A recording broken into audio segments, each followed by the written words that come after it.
Kidlat News Updates. Mga balita ngayon, 5 NPA na nakatakas sa Toboso encounter, arestado sa Talisay, Negros Occidental. Jurisdiksyon ng ICC sa kaso ni Duterte, pinagtibay ng Appeals Chamber. El Nino Alert inilabas ng Pag-asa.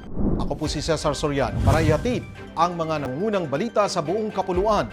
Ngayon, Arestado ng pinagsanib na puwersa ng pulisya ang 5 hinihinalang miyembro ng New People's Army o NPA na naunang nakatakas sa engkwentro sa Toboso, Negros Occidental noong Abril 19 sa operasyong pinangunahan ng Regional Intelligence Division ng Pro-NIR, katuwang ang iba pang unit ng pulisya.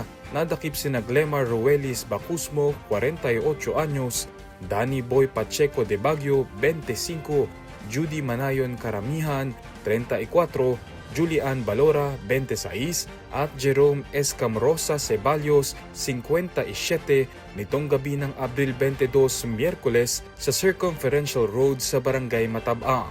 Dinakip si Bacusmo sa bisa ng arrest warrant sa kasong attempted murder, habang ang 4 na iba pa ay hinuli matapos makuhanan ng ilegal na armas at pampasabo.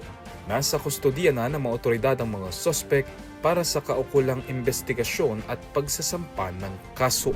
Pinagtibay ng International Criminal Court o ICC ang jurisdiksyon nito sa kasong Crimes Against Humanity laban kay dating Pangulong Rodrigo Duterte matapos ibasura ng Appeals Chamber ang mga petisyong ihinto ang paglilitis. Ayon sa desisyon noong Abril 22, kahit umatras ang Pilipinas sa Rome Statute noong 2019, nagsimula na ang paunang pagsusuri ng ICC noong 2018 bago pa ang formal na withdrawal.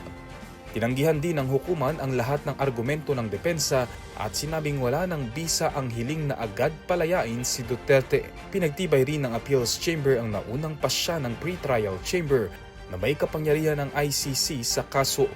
Kaugnay nito, hindi naman na umano ikinagulat ng legal counsel ni Duterte na si Attorney Nicholas Kaufman ang pasya ng Appeals Chamber at iginiit na kailangan ng ICC ng big catch dahil nakararanas umano ng existential crisis ang tribunal.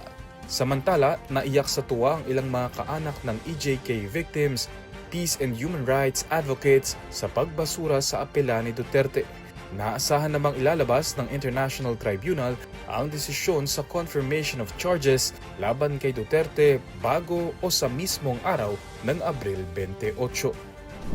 Naglabas ng El Nino Alert ang Pag-asa nitong Miyerkules matapos ipakita ng climate models na may 79% na posibilidad na mabuo ito mula Hunyo hanggang Agosto at maaaring tumagal hanggang unang bahagi ng 2027. Ayon kay Pag-asa Administrator Dr. Nathaniel Servando, maaaring magdulot ang El Nino ng mas tuyong kondisyon tulad ng tagtuyot at dry spell sa ilang bahagi ng bansa. Gayunman, posible ring makaranas ng mas mataas na pag-ulan sa kanlurang bahagi sa panahon ng southwest monsoon. Inaasahang magiging katamtaman hanggang malakas ang El Nino. Hinimok ng Pag-asa ang mga lokal na pamahalaan na maghanda, lalo na sa mga kritikal na infrastruktura at sektor ng agrikultura, tubig at kalusugan habang patuloy na minomonitor ang sitwasyon. Para sa Kidlat News Channel, ako si Renzel Linon, nag-uulat. ako po si Cesar Soriano, kasama nyo sa bawat pagputok ng balita.